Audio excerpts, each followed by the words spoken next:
In the blazing heat of Alexandria's summer, a deadly silence blankets the royal palace.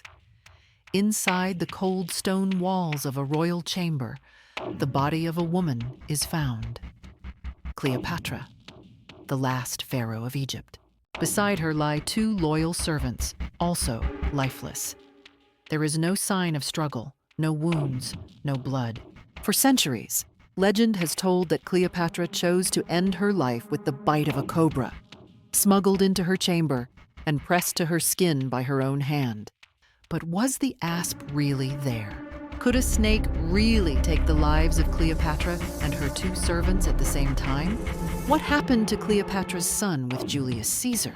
And the most burning question remains: was Cleopatra a woman who chose her own death, or was she forced into silence? The true story may be far more sinister. Let's dive into the evidence that challenges the legend and reveals a story far more complex. A Roman soldier was sent to Cleopatra's palace with a chilling message: surrender immediately. Octavian, the new emperor of Rome and rival to Cleopatra's former ally and lover, Mark Antony, had seized control of Alexandria. After delivering the message, the soldier begins his journey back to the Roman camp. But upon his return, he is met with a shocking sight. Cleopatra and her two loyal servants lie dead. But if time was truly urgent, why leave the palace at all? And if Cleopatra was meant to have time to consider, why does no source mention any delay, any offer? Perhaps the truth is simpler: he never really left. Does this story really add up? While the exact location of Cleopatra's palace remains unknown, marine archaeologists have identified and explored submerged ruins near Alexandria's coastline, believed to be part of the ancient royal district. Based on historical texts and underwater surveys, scholars estimate the palace stood close to the shore. The Roman camp, set up during the siege of Alexandria, was likely established nearby to maintain control and communication. These educated estimates place the distance between the palace and the camp at just a few hundred meters, a distance a soldier could cover in mere minutes. Yet the venom of the Egyptian cobra, often linked to Cleopatra's final moments, acts slowly, taking hours before its full effect unfolds. Given this timing, Cleopatra's death likely did not occur immediately after the surrender message was delivered.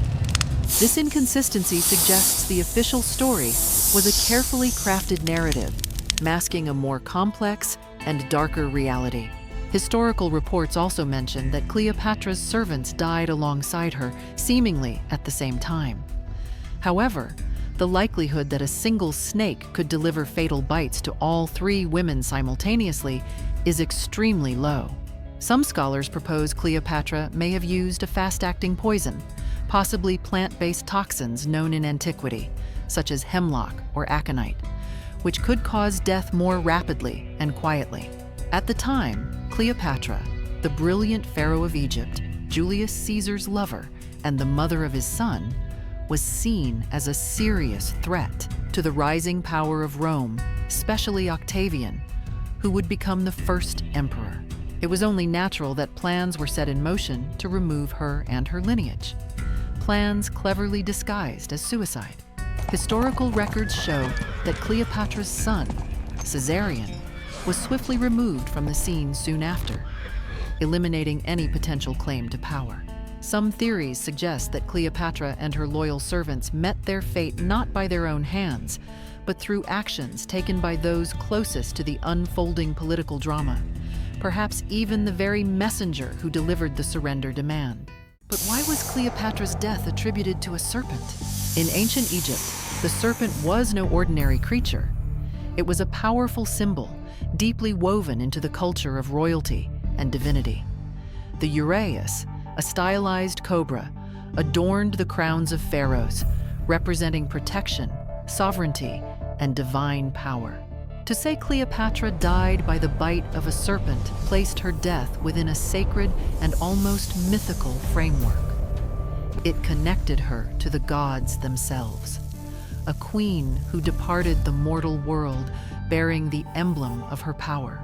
This symbolism made her story beautiful, majestic, and timeless, while hiding the truth behind a veil of divine mystery. Tell me, what do you think about it?